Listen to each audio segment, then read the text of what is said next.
بسم اللہ الرحمن الرحیم۔ علم جرح و تعدیل کا ہم مطالعہ کر رہے تھے، تو اس میں جرح و تعدیل کی جو مصادر ہیں، سورسز ہیں، پرائمری سورسز خاص طور پہ ہم کوشش کرتے ہیں کہ ہر ایپیسوڈ میں کوئی ایک آدھ جو سورس ہے اس کا مطالعہ کر لیں، اس کا منہج سمجھ لیں، اس کتاب کا یا اس کتاب کی اہمیت۔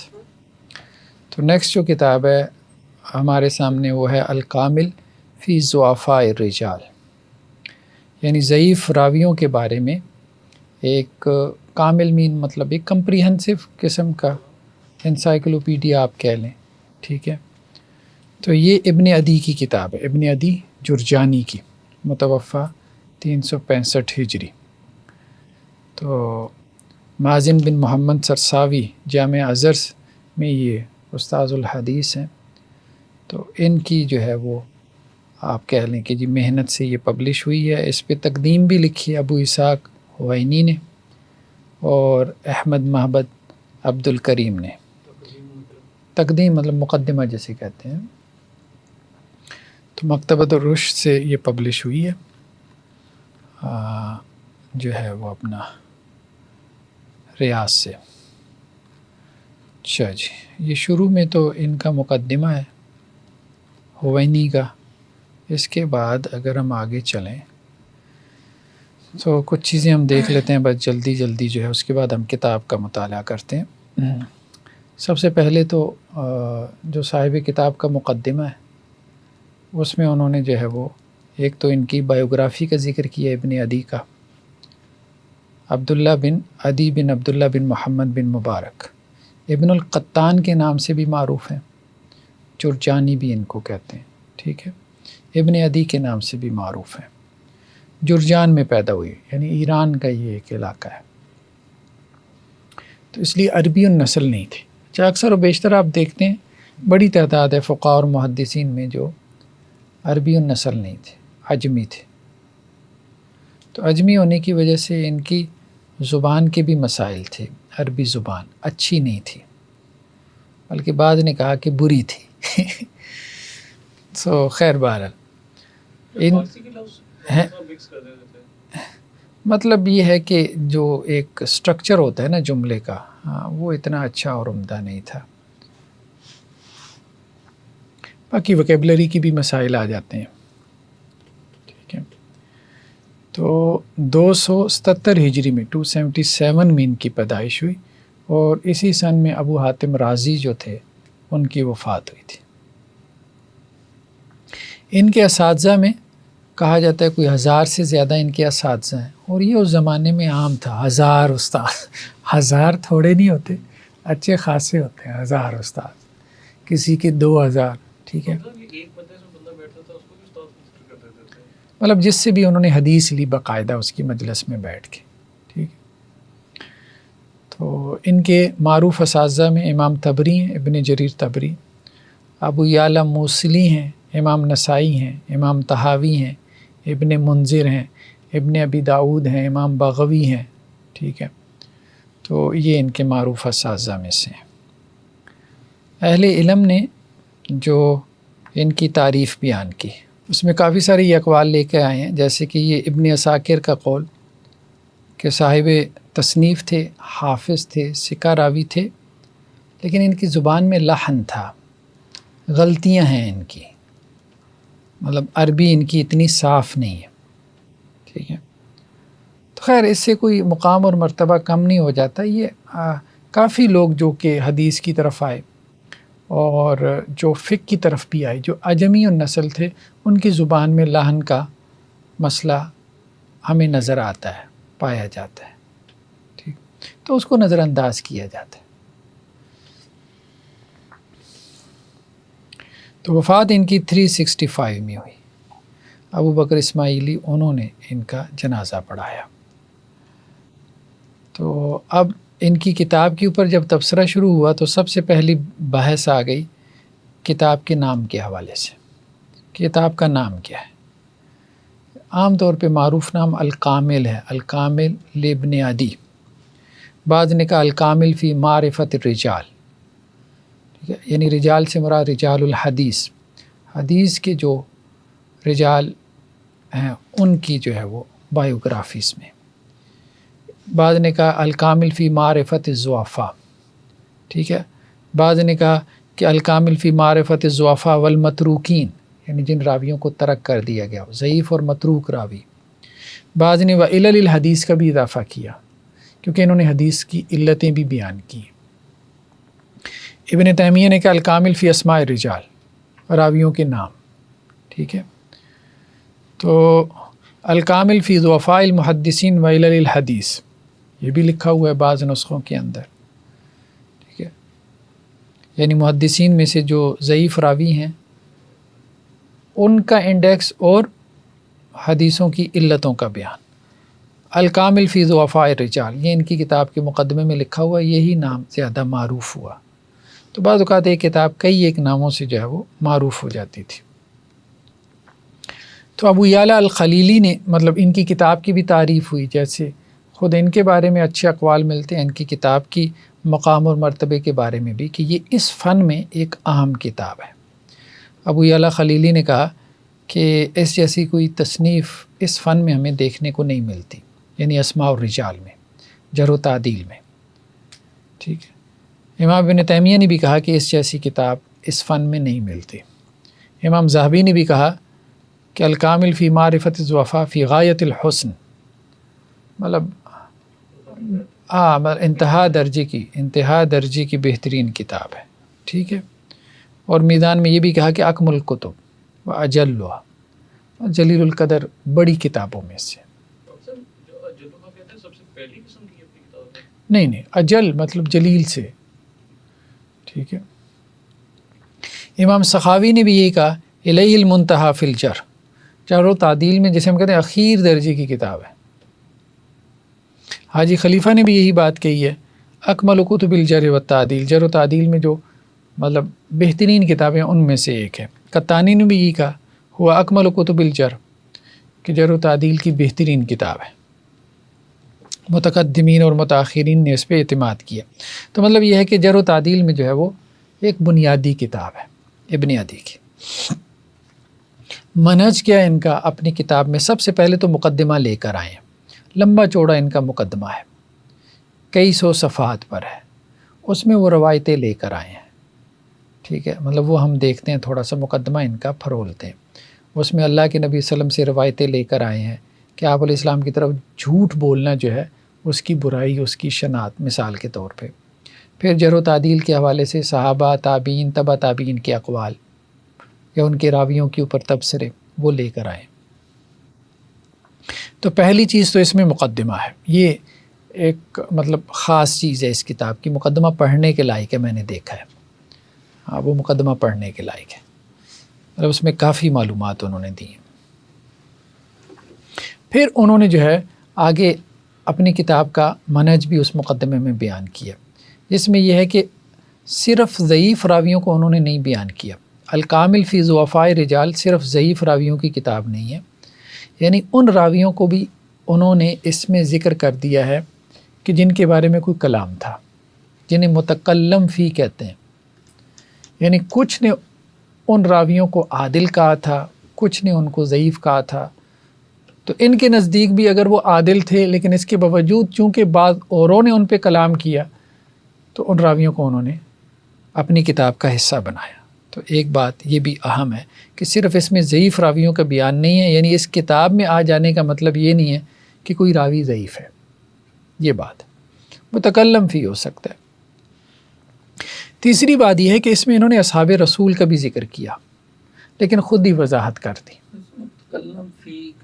متکلم فی یعنی وہ راوی جس کے بارے میں کلام ہے، یعنی کلام کا مراد ہوتا ہے کہ لوگوں نے اس پہ تنقید کی ہے، ٹھیک ہے.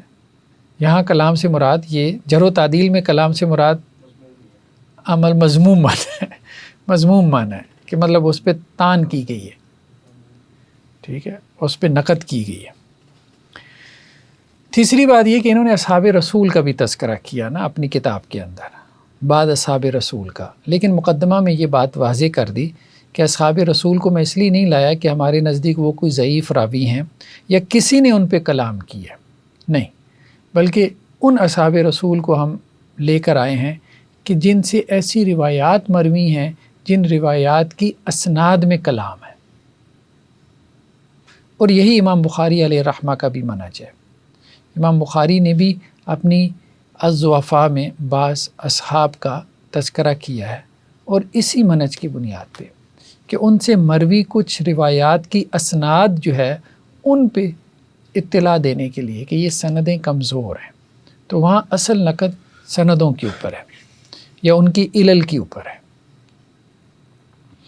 چوتھی بات یہ ہے کہ مقدمے میں انہوں نے ایک اور بات بھی ذکر کی کہ بھائی میں نے بڑی جان مار کے کتاب لکھی ہے تو کوئی راوی میں نے چھوڑا نہیں، تو جو تمہیں اس میں نظر نہ آئے نا میری کتاب میں، سمجھو وہ سکا راوی ہے، میں نے اس لیے چھوڑا ہے۔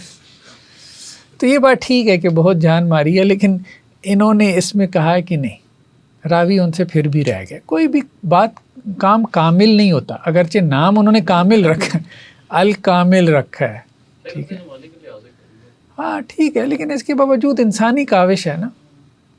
تو یہاں انہوں نے جو صاحب آپ کہہ لیں کہ جی اس کے کتاب کے جو محقق ہیں انہوں نے یہی بات کہی ہے کہ خود ابن عدی کے شیوخ میں کچھ ایسے ہیں کہ جن کے اوپر تہمت کذب ہے،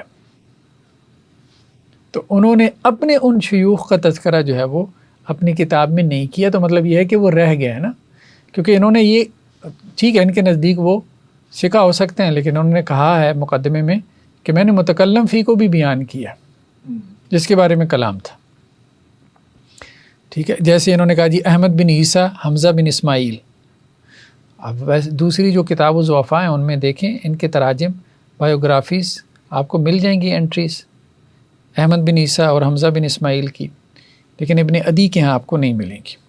اسی طرح ابن عدی نے ایک اور کام کیا ہے کہ بعض اوقات ایک راوی کا بیان کرتے ہوئے نیچے ذیل میں وہ جیسے بات چھڑتی ہے نا تو کسی اور راوی کا ذکر بھی شروع ہو جاتا ہے، تو اس طرح سے ان کے یہاں بہت ہے کہ ایک راوی کے ذیل میں بعض راویوں کا بیان آ جاتا ہے اور اس پہ تبصرہ بھی آ جاتا ہے، لیکن ان کی کوئی علیحدہ انٹری نہیں ہے، لیکن چلیں ٹھیک ہے علیحدہ انٹری نہیں بھی ڈالی لیکن کم از کم ان کی کتاب میں کہیں نہ کہیں ذکر آ گیا، ٹھیک۔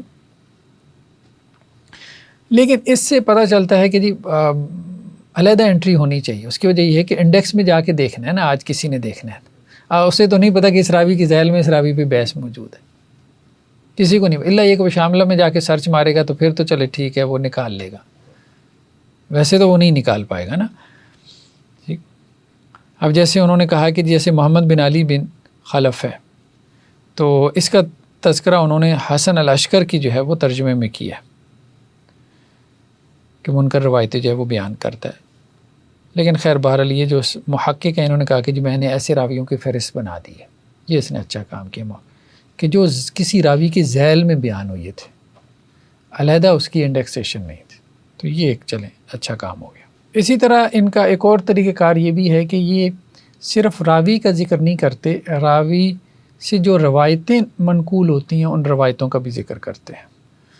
بہت ہی روایت ہے اس کتاب کے اندر بھری پڑی ہے، ایسی ایسی روایتیں آپ کہیں گے پتہ نہیں کہاں سے، چونکہ ضعیف راویوں کی ہے نا کتاب، تو اب ضعیف راویوں کی روایتیں کیا ہوں گی مجھے بتائیں، ٹھیک ہے۔ تو یہ کسی واعظ کے ہاتھ چڑھ جائے نا تو یقین مانے، میں نے اس کا تھوڑا مطالعہ کیا، میں نے کہا اس کی تو چاندی کیا سونا لگ جائے گا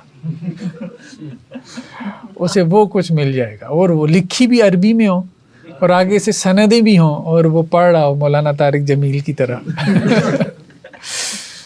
ٹھیک ہے، واعظانہ انداز میں، تو وہ کیسا روب قائم ہوگا ہے۔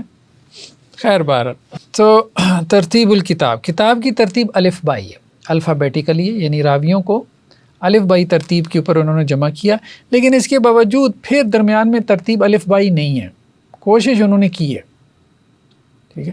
اب مثال کے طور پہ جیسے انہوں نے بھی ذکر کیا، میں نے خود بھی نوٹ کیا، میں دیکھوں یار یہ نام اس ترتیب سے کیوں نہیں آ رہا، تو وہ بعد میں نے اس کو مقدمے کو دیکھا تو پھر انہوں نے ذکر کیا، دیکھیں جی پہلے نام احمد ہے، احمد کے بعد پھر ابراہیم آ گیا، ابراہیم کے بعد پھر اسماعیل آ گیا، اسماعیل کے بعد پھر اسحاق آ گیا، حالانکہ اسحاق میں دیکھیں نا ہا پہلے ہے، ٹھیک ہے، یہاں پہ بھی ترتیب نہیں ہے اسماعیل اور اسحاق میں بھی۔ پھر اس کے بعد ایوب آ گیا، پھر ایوب کے بعد پھر ادریس آ گیا، پھر اشس آ گیا، پھر ابان آ گیا. یعنی یہ ترتیب کچھ سمجھ میں نہیں آتی الف کی ترتیب ہے. الف کی ترتیب ہاں نہیں الف بائی ترتیب کا مطلب یہ ہوتا ہے کہ سیکنڈ جو لفظ ہے نا وہ بھی ہونا چاہیے، وہ بھی الف بائی مگر ترتیب انہوں نے تھرڈ جو وے. ان کا جو ہاں منہج ہے وہ یہی ہے کہ صرف الف ہے. الف ہے. نیکسٹ کیا ہے، راوی کا جب یہ تذکرہ کرتے ہیں تو اس کا نام، اس کا نسب، یہ بھی ہم دیکھتے ہیں، اس کی نسبت کا، کنیت کا، لقب کا، شہر کا، پھر سن میلاد یا اس کی تاریخ وفات اگر ہو تو ذکر کر دیتے ہیں. پھر اس کے بعد جو ہے وہ اس کے شیوخ کا تذکرہ کرتے ہیں، اس کے مشہور تلامذہ کا، شاگردوں کا ذکر کرتے ہیں. پھر ائمہ جرح و تعدیل نے اس کے بارے میں کیا کہا ہے، ان کے اقوال نقل کرتے ہیں. پھر اس کی حدیثیں لے کر آتے ہیں جو اس سے خاص طور پہ منکر روایتیں منقول ہوں، وہ روایتیں بیان کرتے ہیں. اس اعتبار سے یہ ایک انسائکلوپیڈیا ہے ان روایتوں کے اعتبار سے ہیں.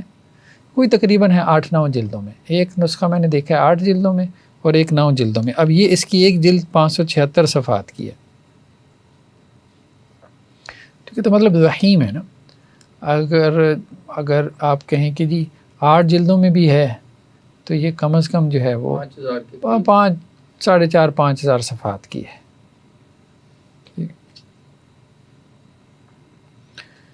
تو پھر ان کی جو ہے وہ علتیں بھی بیان کرتے ہیں.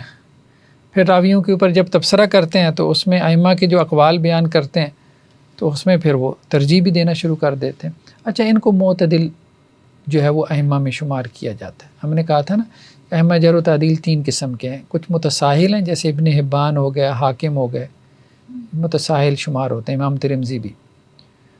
زیادہ لوگوں کو بس نکال دیتے ہیں، بھائی نکالو، جیسے کوئی ٹیچر ہوتا ہے نا، پاس کرو یار، ٹھیک ہے. اور کچھ متشدد ہیں، ٹھیک ہے، جیسے شعبہ بن حجاج وغیرہ بہت سخت ہیں، یحییٰ بن سعید القطان وغیرہ. اور کچھ درمیان میں امام احمد بن حنبل ہیں، ابو حاتم رازی ہیں، ٹھیک ہے، ابو زرع رازی ہیں، یا اسی طرح سے یہ بھی ان میں شمار ہوتے ہیں. ابن عدی بھی معتدل ہیں. ٹھیک. اچھا جی، نیکسٹ انہوں نے یہ بیان کیا کہ ان کی اصطلاحات جو ہے نا وہ، اچھا یہ بھی ایک بڑا مسئلہ ہے. اصطلاحات نا ائمہ جرح و تعدیل بعض اوقات استعمال کرتے ہیں، معنی اپنا مراد لے لیتے ہیں. اس میں بھی بڑی جو ہے نا وہ غور و فکر کی ضرورت ہوتی ہے کہ ہر مصنف جو ہے نا وہ ایک اصطلاح استعمال کر کے معنی اپنا مراد لے رہا ہوتا ہے. یہاں کافی پھیلاؤ ہے، چیزیں جو ہے نا وہ اس طرح سے زیادہ وہ جمی ہوئی نہیں ہیں. اب مثال کے طور پہ یہ کہتے ہیں کہ جی صدوق کا لفظ استعمال کرتے ہیں کسی راوی کے لیے، اور لا بأس بھی. اب آج تو بیٹھی ہوئی یہ اصول حدیث کا طالب علم، وہ چونکہ اصول حدیث کی متاخر کتابیں پڑھتا ہے تو اس میں تو یہی لکھا ہوتا ہے کہ صدوق لا بأس، بھائی اس میں کوئی حرج نہیں ہے. تو اس کا مراد یہ ہے کہ بس ٹھیک ہے یار، مناسب ہے. ٹھیک ہے، مطلب ثقاہت کا ادنا درجہ ہے نا یہ صدوق لا بأس ہے، ثقاہت کا درجہ لیکن ادنا درجہ ہے. لیکن ان کی مراد اس سے ثقہ راوی ہوتا ہے. یہ بات یہ کرے وَيُرِيدُ بِهِمَا ثِقَةً احیاناً، بعض اوقات ان کی مراد اس سے ثقہ راوی ہوتا ہے صدوق لا بأس بہ کے الفاظ سے. جیسے عبداللہ بن یوسف جو امام بخاری کے شیخ ہیں، ٹھیک ہے، ان کے بارے میں آپ ان کا جو ہے وہ دیکھیں. اسی طرح بعض اوقات وہ کسی راوی کو ضعیف کہتے ہیں، لیکن وہ ضعیف نہیں ہوتا بلکہ بہت ہی ضعیف ہوتا ہے. ٹھیک. تو جیسے جعفر بن احمد بن علی، اس کے بارے میں کہتے ہیں جعفر لیس بذاک، مطلب اس کا یہ مقام مرتبہ نہیں ہے. لیکن اصل میں یہ ان کے نزدیک کیا ہے، کذاب راوی ہے. کیونکہ ایک اور جگہ انہوں نے اس کے بارے میں کہا ہے وَعَامَةُ أَحَادِيثِ مَوْضُوعَةٌ، اس کی عام روایات کیا ہیں، من گھڑت ہے، موضوع روایات ہے. ٹھیک ہے.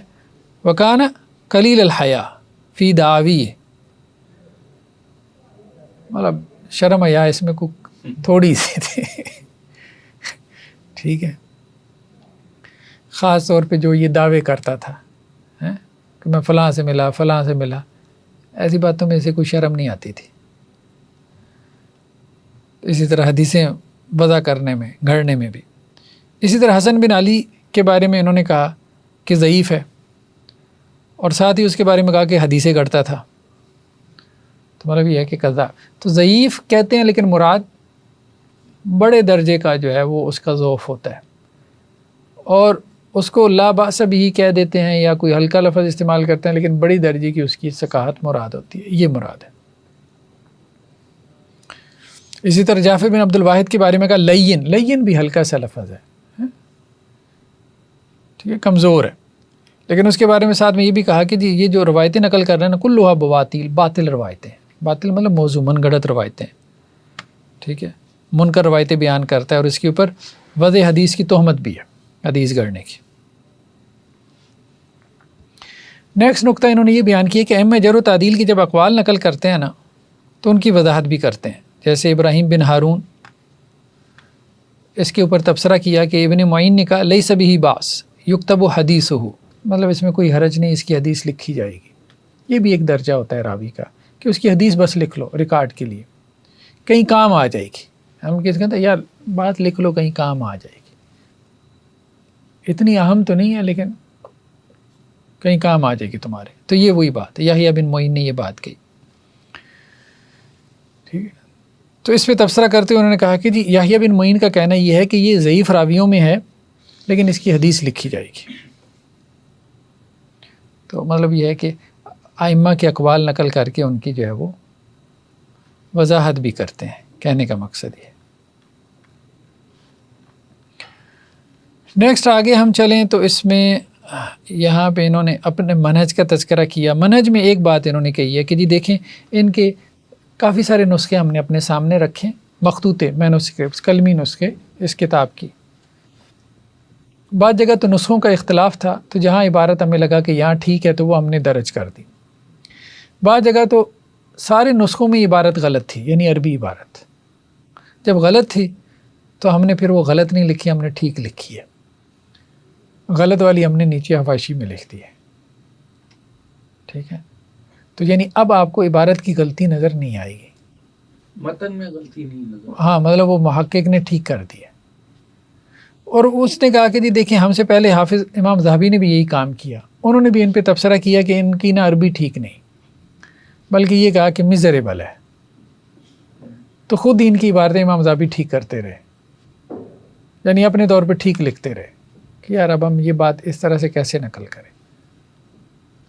تو اس لیے آپ بھی حوصلہ رکھیں، زیادہ عربی جانے بغیر بھی امام بن سکتے ہیں، ٹھیک۔ صور المخطوطات، مینوسکرپٹس جو ہے نا، یہ اس کے مینوسکرپٹس ہیں جن سے انہوں نے جو ہے وہ تحقیق وغیرہ کی ہے۔ یہ یہاں سے ہاں مقدمہ شروع ہو جاتا ہے، ٹھیک ہے، یہاں سے۔ تو اس مقدمے میں انہوں نے اپنا منہج وغیرہ بیان کیا ہے، یہ سارا یہ ان کا منہج چل رہا ہے، ٹھیک ہے۔ تو اس کے بعد جو ہے وہ چھوٹے چھوٹے چیپٹرز بنائے ہیں، ابواب بنائے ہیں۔ وزر القاذب علی رسول اللہ اذا اذل بہ الناس، جب کوئی شخص جو ہے وہ لوگوں کو آپ علیہ السلام کے اوپر جھوٹ بول کے گمراہ کر دے تو اس کا گناہ کیا ہے، ٹھیک ہے۔ تو اس میں وہ روایتیں لے کر آئیں، یہ چھوٹے چھوٹے چیپٹرز بنائیں، ٹھیک ہے۔ شدت عقوبت من کذب علی رسول اللہ فیحل الحرام ویحرم الحلال، کہ آپ علیہ السلام پہ اس نے جھوٹ بولا اور حلال کو حرام اور حرام کو حلال کر دیا، الباب الثالث۔ تو یہ اس طرح سے روایتیں، یہ اعظم الکذب هو الکذب علی رسول اللہ، سب سے بڑا جھوٹ اللہ کے رسول پہ جھوٹ ہے، لیس کالکذب علی غیرہ، یہ وہ جھوٹ نہیں ہے جو کسی اور کے اوپر بولا جاتا ہے، یہ اس سے بہت بڑا جھوٹ ہے۔ تو یہ اس طرح سے جو ہے نا، الکاذب علی رسول اللہ لا یریح رائحۃ الجنہ، جو اللہ کے رسول پہ جھوٹ بولنے والا ہے وہ جنت کی خوشبو بھی نہیں پائے گا۔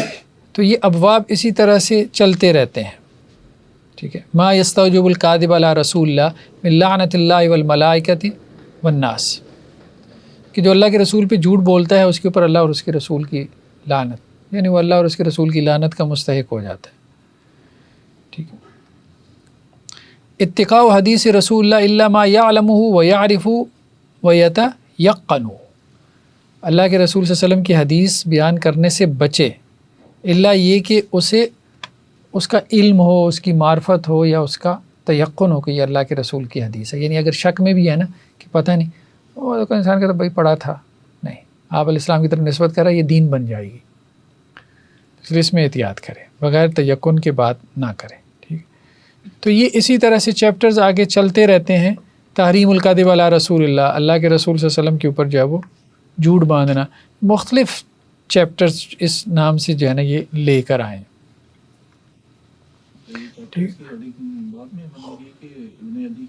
یہ غالباً ان کی اپنی ہے، یہ ان کی اپنی ہے. ٹھیک ہے. تو یہ جو ہے نا کافی سارے چیپٹرز لے کے آئے ہیں. اس میں جو ہے وہ صحابہ کرام کے جو رویے تھے ان کا بھی تذکرہ کیا ہے. استئذانہم رسول اللہ ان یکتبوا ان، صحابہ کے آپ علیہ السلام سے اجازت طلب کرنا کہ وہ آپ سے حدیث لکھیں. وَإِذْنُهُ لَهُمْ لَمَّا كَثُرَ وَمَنْ دَوَّنَ بَعْدَهُمْ لَمَّا طَالَ الْإِسْنَادُ. تو اب یہ مطلب کتابت کے حوالے سے حدیثیں لے کے آئے. تو اس لیے یہ کافی زرخیز آپ کہہ لیں اس کا مقدمہ ہے. صحابہ کرام میں سے وہ جو زیادہ روایتیں نہیں بیان کرتے تھے، کیوں نہیں بیان کرتے تھے، کیا وجوہات تھیں. ٹھیک ہے. تو اس کے اوپر بھی جو ہے وہ لے کر آئے. تو یہ ابھی تک جو ہے وہ وہی تقریباً چل رہا ہے. یہ 21واں باب ہے. یہ سب جو ہے وہ اسی حوالے سے. اچھا، پھر تدلیس کے اوپر یہ 22واں باب شروع ہو گیا. من قال التدلیس من الکذب واخو الکذب، وہ جھوٹ کی بات شروع ہوئی تھی نا. 21 باب جھوٹ پہ چلے، پھر آپ جو ہے وہ تدلیس پہ، کہ تدلیس بھی جھوٹ کا جو ہے وہ بھائی ہے. حماد بن زید نے کہا کہ تدلیس جھوٹ ہے. امام شافعی نے شعبہ سے نقل کیا کہ تدلیس کیا ہے، جھوٹ کا بھائی ہے. ٹھیک ہے. یزید بن ہارون نے کہا کہ میں نے ایک ہی حدیث میں تدلیس کی، اللہ نے اس میں بھی مجھے برکت نہ دی. اور مصر نے کہا کہ تدلیس جو ہے وہ مطلب چھوٹے اخلاق میں سے ہے، گھٹیا جو ہے وہ اخلاق میں سے ہے. تو تدلیس کی بات آ گئی. اسی طرح سے جو ہے وہ یہ مختلف جو ہے وہ حدیث کی کتابت کے حوالے سے جو ہے وہ ذکر من ینشأ آخر الزمان من الکذابین الذین یکذبون علی اللہ ورسولہ. کذابین کی بات شروع ہو گئی، اللہ اور اس کے رسول کے اوپر جھوٹ بولیں گے. تو حدیث کے حوالے سے ذکر من استجاز تکذیب من تبین کذبہ، یعنی صحابہ میں تابعین میں سے انہوں نے کہا کہ جی جو جھوٹ بولتا ہے نا اس کی تکذیب کرنا جائز ہے، یعنی اس کو جھوٹا کہنا جائز ہے، جھوٹے کو جھوٹا کہنا جائز ہے جو حدیث میں جھوٹ بول رہا ہے. یہ باتیں کہاں کہاں سے ہمیں ملتی ہیں. اب یوں کہہ لیں کہ اصول حدیث کی جو ہے وہ جو بنیادیں ہیں خاص طور پہ آثار سے، یہ صحابہ سے، تابعین سے، پھر تبع تابعین سے لمبی چوڑی جو ہے نا وہ بحثیں لے کر آئے ہیں بہت، اور ساری جو ہے وہ سند سے بیان کی ہیں. پھر تبع تابعین کا ذکر آ گیا کہ جو ہے وہ دوسروں کے اوپر جو ہے وہ نقد کرتے ہیں، ان تبع تابعین کا. شعبہ بن حجاج سے جیسے شروع کیا. اب اس میں بھی کچھ اقوال ایسے ہیں، دیکھیے کوئی بھی بندہ جو ہے ظاہری بات ہے کتنے بھی بڑے امام کیوں نہ ہو، ہم نے کہا فقہ میں، حدیث میں، جرح و تعدیل میں، تو ان کی ساری باتیں درست نہیں ہوتی. اور یہ رویہ خاص طور پہ یہ جو ہمارے ہاں تحقیقی حدیث میں پڑھی ہوئی ہیں نا، اب یہ بہت زیادہ تقلیدی روش کا شکار ہو چکے ہیں. تو ان کو ایسی چیزیں جو ہے وہ دیکھنے کی ضرورت ہے. اب یہ شعبہ بن حجاج ہے، ٹھیک ہے، بڑے ائمہ میں سے تھے، سخت تھے نا مزاج کے، اور صحابہ کے اوپر بھی نقد کر جاتے تھے. تو سلمہ بن شبیب نے کہا کہ میں نے شعبہ سے سنا، وہ کہتے تھے ابو ہریرہ کان یدلس، ابو ہریرہ بھی جو ہے وہ تدلیس کرتے تھے. ٹھیک ہے. تدلیس کا مطلب یہ ہوتا ہے کہ ہاں مطلب استاد کا نام ذکر نہ کرنا. صحابی چھوڑا ہوگا اگر چھوڑا ہے تو.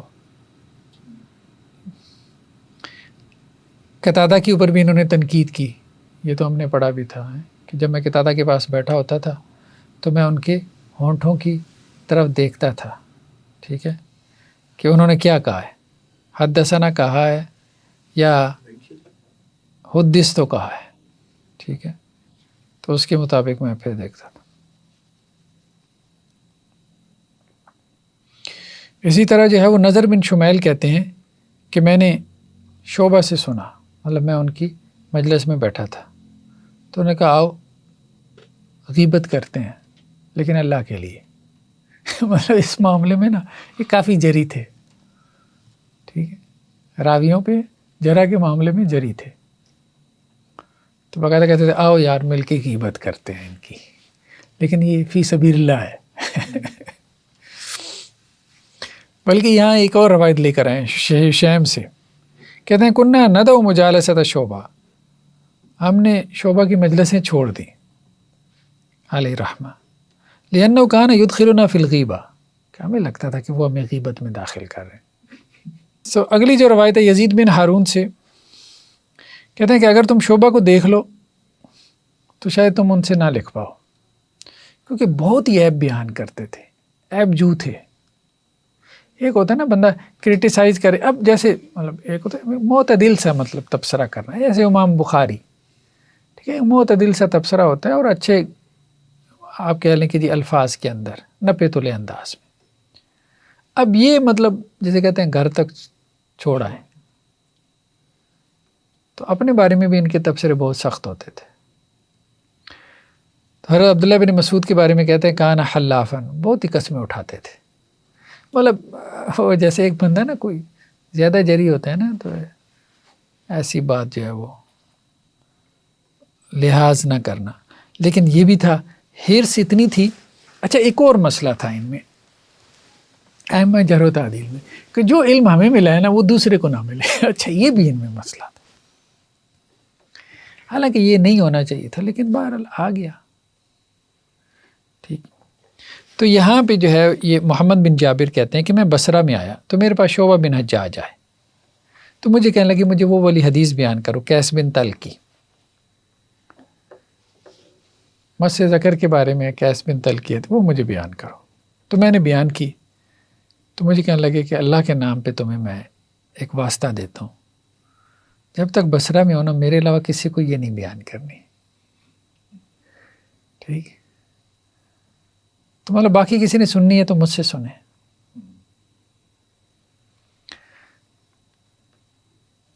تو خیر بہرحال نیکی بھی بہت زیادہ تھی ان لوگوں میں، نیکی بھی بہت زیادہ تھی، یہ چیزیں تو مائنر سی ہیں، لیکن کہنے کا مقصد یہ ہے کہ بہرحال جو محقق ہے نا اس کو ان چیزوں کو دیکھنا ہے۔ اب شعبہ کے بارے میں یعنی ان کے تقویٰ کے بارے میں، ان کے زہد کے بارے میں یہ پورا چیپٹر انہوں نے باندھا ہے، امام شعبہ بن حجاج۔ نیکسٹ یہ سفیان ثوری کے بارے میں، ان کے بارے میں بھی یہ روایتیں لے کر آئے، ان کے بارے میں ہم نے مستقل پڑھا تھا۔ اب یہ چھوٹی موٹی غلطیوں کا بھی تذکرہ کرتے ہیں کہ سفیان ثوری جو تھے نا ان کی کتابت اچھی نہیں تھی، ٹھیک ہے، تو طاؤوس کو جو ہے وہ تواسا لکھ دیتے تھے، یعنی لکھنا اتنا اچھا نہیں جانتے تھے، تو ہم نے کہا کہ یہ چیزیں ساری چلتی تھی۔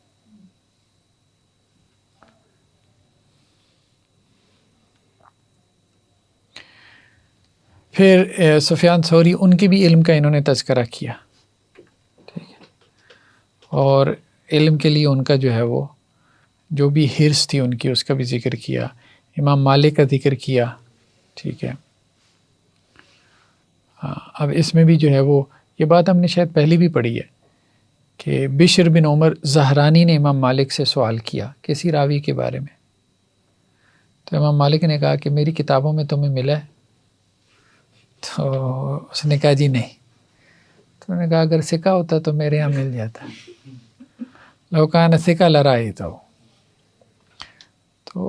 مبالغہ بہرحال نہیں کرنا چاہیے، امام مالک تھے، ٹھیک ہے، تو لیکن یہ نہیں کہ جس راوی کا ان کی کتابوں میں ذکر نہیں ہے تو وہ سکہ نہیں ہو سکتا، سکہ ہو سکتا ہے۔ سفیان بن عیینہ کا ذکر آ گیا،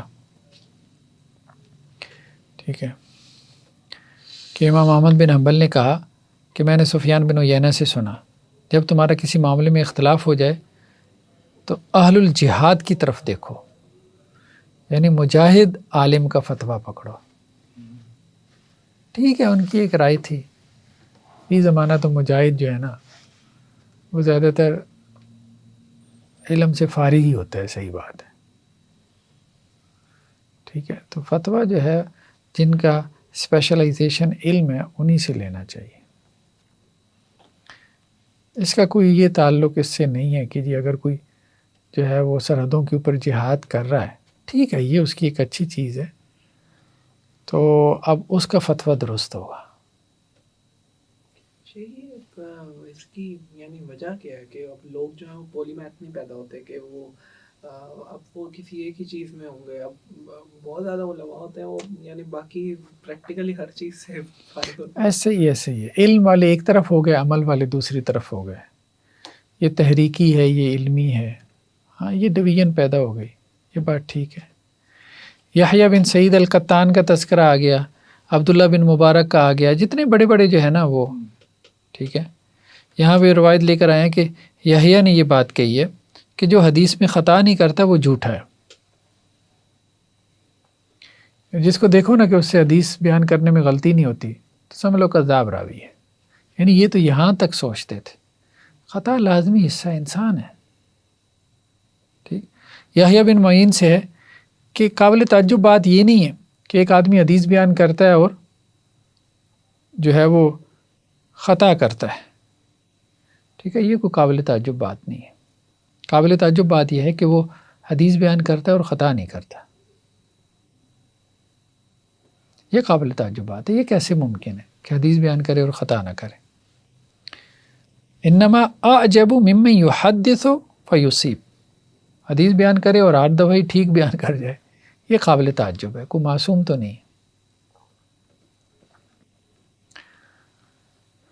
فاضل بن موسیٰ، تو یہ خیر وکیع بن جراح، یہ بھی بڑے ائمہ میں سے تھے، وکیع بن جراح اور بڑے پرہیزگار متقی تھے، ان کا ہم بایوگرافی نہیں پڑھ پائے، لیکن یہ ہے کہ بہرحال اب یحییٰ بن معین کا قول انہوں نے نقل کیا، من فضل عبد الرحمن ابن مہدی علی وکیع فعلیہ لعنۃ اللہ والملائکہ والناس اجمعین۔ ٹھیک، اب یحییٰ بن معین بڑے مطلب سمجھدار امام احمد بن حنبل کے ساتھیوں میں سے، بڑے ائمہ میں سے، جرح و تعدیل کے، کہتے ہیں جی عبد الرحمن ابن مہدی کو جس نے وکیع بن جراح پہ ترجیح دی اس پہ اللہ، فرشتوں اور تمام انسانوں کی لعنت۔ تو مطلب اب یہ چیزیں اب آج بھی آپ کو نظر آتی ہیں نا، یہاں جب اس کی غلطی کو واضح کریں گے، اسٹوڈنٹ کی تربیت کریں گے، تو پھر وہ اپنے استاد کے حوالے سے یہ سٹانس نہیں نہ لے گا کہ جس نے میرے استاد پہ دوسروں کو ترجیح دی تو پھر اس کی کہ یہ تو یہ ہے۔ تو اعتدال بہت ضروری ہے جذبات میں جو ہے نا وہ۔ علی بن مدینی سے ہے کہ اگر میں رکن اور مقام اس کے درمیان حلف لے لوں کہ میں نے عبد الرحمن ابن مہدی سے جو ہے وہ بڑا عالم نہیں دیکھا۔ اب دوسری طرف یہ دیکھیں، علی بن مدینی امام بخاری کے استاذ ہیں، عبد الرحمن ابن مہدی کے بارے میں کہہ رہے ہیں کہ میں حلف دے کے کہہ سکتا ہوں بیت اللہ کا، ٹھیک ہے، کہ ان سے بڑا عالم میں نے نہیں دیکھا، اور وہ کہہ رہے ہیں کہ جو ان کو عبد الرحمن ابن مہدی کو وکیع بن جراح پہ ترجیح دے دے، تو یہ چیز نظر آتی ہے کہ وہاں ان کے کوئی چل رہا تھا چپ کلش وہاں پہ بھی، تو یہ نہیں ہونی چاہیے تھی، اس دور میں بھی تھی تو ٹھیک نہیں تھی، اس سے نکلنا چاہیے۔ امام شافعی کا تذکرہ کیا، خاص طور پہ ان کے جو ہے وہ یحییٰ بن معین کہتے ہیں کہ امام شافعی صدوق لا بأس بہ، ٹھیک ہے۔ امام احمد بن حنبل کا ذکر آ گیا، تو علی بن مدینی کا ذکر آ گیا، ٹھیک ہے۔ یحییٰ بن سعید وہ یہ کہتے ہیں کہ جی لوگ جو ہے نا مجھے ملامت کرتے ہیں کہ میں علی بن مدینی کے ساتھ بیٹھتا ہوں، لیکن حقیقت یہ ہے کہ میں جب اس کے ساتھ بیٹھتا ہوں تو میں اس سے زیادہ سیکھتا ہوں بنسبت اس کے کہ وہ مجھ سے سیکھے۔ تو یہ درمیان میں چل رہا تھا۔ علی بن مدینی جو ہے نا یہ بھی زیر عتاب رہے، امام بخاری کے استاد، امام بخاری بھی زیر عتاب رہے محدثین کی جماعت کے، تو یہ درمیان میں چلتا رہتا تھا، ہو جاتا تھا۔ تو خیر بہرحال یہ لمبی چوڑا مقدمہ ہے، کافی زیادہ اس میں جو ہے نا اب ہم بس اس کسی ایک راوی کو دیکھ لیتے۔ اچھا یہ بھی ہے کہ انہوں نے بحث شروع کی عراق اور بصرہ اور کوفہ، بغداد، حجاز، اور ان کے جو راوی ہوتے تھے، پھر ایک علاقے کے جو راوی ہوتے تھے نا ان کو بھی ٹیگنگ کر دی جاتی تھی، اچھا یہ کوفے کا راوی ہے. نہیں، اس سے تو جو ہے نا حدیث لینا یہ خطرناک کام ہے. ٹھیک ہے. عبد الرحمن ابن مہدی سے ہے کہ ابو موسیٰ کو انہوں نے کہا، عبد الرحمن ابن مہدی نے ابو موسیٰ کو کہا کہ اہل کوفہ جو ہے نا وہ ہر کسی سے حدیث بیان کر لیتے ہیں. تو ابو موسیٰ کہتے ہیں میں نے بھی کہا کہ آپ بھی تو ہر کسی سے بیان کر لیتے ہو، یہ کیا بات ہے؟ تو وہ عبد الرحمن بن مہدی کہہ رہے تھے میرے بارے میں تم کہہ رہے ہو کہ جی میں ہر کسی سے بیان کرتا ہوں. تو میں نے کہا ہاں، انت تحدث عن محمد بن راشد المقولی، محمد بن راشد مقولی جیسے سے آپ نے بیان کر لی تو ہر کسی سے آپ نے بیان کر لی. تو یہ چلتا رہتا تھا نا. عبد الرحمن بن مہدی سے یہ بھی ہے کہ حدیث و اہل الکوفہ مدخول، اپنے اندر سے اس کے اندر جو ہے نا حدیث کے اندر اپنی چیزیں ملا دیتے ہیں کوفی راوی جو ہے. ٹھیک ہے. تو یہ ان کا جو ہے وہ معاملہ چلتا رہتا تھا. اچھا یہاں ایک اور انہوں نے واقعہ بیان کیا جیسے اعمش سے کہ کوفہ کے اندر ایک شیخ تھے، تو وہ یہ بیان کرتے تھے کہ میں نے حضرت علی سے سنا، حضرت علی رضی اللہ عنہ کوفہ میں تھے، کہ میں نے حضرت علی سے سنا کہ جب کوئی اپنی بیوی کو ایک مجلس میں 3 طلاق دے دینا تو وہ ایک ہی شمار ہوگی. ٹھیک ہے. تو یہ کہتے ہیں کہ جی میں ان شیخ کے پاس چلا گیا، ان کے گھر کا دروازہ کھٹکھٹایا، وہ باہر نکلے. میں نے کہا جی آپ یہ کہتے ہیں کہ جی آپ نے حضرت علی سے سنا ہے کہ ایک مجلس کی 3 طلاقیں ایک ہی ہوتی ہیں؟ تو وہ کہنے لگا کہ جی ہاں، میں نے حضرت علی سے سنا ہے کہ ایک مجلس کی 3 طلاقیں ایک ہی ہوتی ہیں. ٹھیک ہے. تو میں نے کہا، اعمش کہتے ہیں میں نے کہا کہ یہ کیسے آپ نے سن لیا، دلیل کیا ہے اس کی؟ تو وہ شیخ صاحب کہنے لگے جی میری کتاب میں بھی لکھا ہوا ہے جو میں نے لکھی ہے. تو میں نے کہا کتاب لے آئیں. تو وہ کتاب لے کے آ گئے. تو میں نے پڑھا، اس میں لکھا تھا بسم اللہ الرحمن الرحیم، ھذا ما سمعت علی ابن ابی طالب، یہ میں نے حضرت علی رضی اللہ عنہ سے سنا ہے کہ وہ یہ کہہ رہے تھے اذا طلق الرجل امرأته ثلاثا فی مجلس واحد فقد بانت من، کہ اگر کوئی اپنی بیوی کو ایک مجلس میں 3 طلاقیں دے دے تو وہ اس سے علیحدہ ہو جاتی ہے، جدا ہو جاتی ہے. ولا تحل له، اور اس کے لیے حلال نہیں ہے، حتی تنکح زوجا غیرہ، یہاں تک کہ وہ اور نکاح کرے. تو میں نے کہا تو کیا کہہ رہا ہے اور تیری کتاب میں کیا لکھا ہوا ہے؟ تو کہنے لگا ہاں بس یہ ایسے ہی چلتا ہے، کتاب میں جو لکھا ہوا ہے یہی ہے، باقی لوگ یہ چاہتے تھے میں یہ بیان کروں تو میں نے وہ بیان کرنا شروع کر دیا. تو خیر بہرحال یہ اس قسم کی نا بڑے ہی ان کے مسائل جو ہے وہ رہتے تھے. یہ انہوں نے یحییٰ بن سعید القطان سے نقل کیا ہے کہ جتنے بھی میں نے جھوٹے راوی دیکھے ہیں نا زیادہ تر نیک ہی تھے، مطلب نیک لوگوں نے جو ہے نا جسے ہمارے مذہبی لوگ کہتے ہیں انہوں نے زیادہ دین کے اوپر جھوٹ بولا ہے، زیادہ جھوٹی حدیثیں انہوں نے گھڑی ہیں. خیر بہرحال یہ شروع سے چلا ہے. تو شروع سے بہرحال یہی معاملہ چلا ہے. تو یہ لمبا چھوڑا مقدمہ ہے، یہ کوئی تقریباً کہاں 375 صفحات، 375 صفحات پہ یہ گیا ہے. چلیں جی ایک آدھا ہم راوی دیکھ لیتے ہیں اس میں، اس سے ہمیں اس کا پہلا راوی ہم دیکھ لیتے ہیں اس کتاب کا. اچھا جی پہلا راوی جو ہے اس کا نام کیا ہے جی؟ احمد بن بشیر مولا عمر بن حریث، کوفی راوی ہے. کنیت اس کی کیا ہے؟ ابو اسماعیل، ابو بکر بھی کہا جاتا ہے، اور یہ زیادہ صحیح ہے. ٹھیک ہے، نام آ گیا، اس کی کنیت آ گئی، آگے اس کی روایتیں آ گئیں اسی راوی کی، احمد بن بشیر کی، جو انہوں نے اپنی سند سے بیان کی ہیں کہ محمد بن علی بن اسماعیل سقری نے بیان کیا، اور ہمیں عثمان بن سعید دارمی نے، انہوں نے کہا جی میں نے یحییٰ بن معین سے کہا کہ عطا ابن مبارک کو آپ جانتے ہیں؟ تو یحییٰ بن معین نے کہا عطا بن مبارک، اس سے کون روایت کرتا ہے؟ میں نے کہا جی اس سے احمد بن بشیر نقل کرتا ہے. تو انہوں نے کہا ہے یہ احمد بن بشیر، کانہ یتعجب من ذکر احمد بن بشیر، اور کہا کہ نہیں میں تو نہیں جانتا. تو عثمان نے پھر کہا کہ احمد بن بشیر جو ہے یہ اہل کوفہ میں سے تھے، پھر بغداد آئے اور یہ متروک راویوں میں سے. آگے اس کی منکر روایات بیان کی. پہلے ائمہ جرح و تعدیل کے اقوال آ گئے، پھر اس کی منکر روایات آ گئی.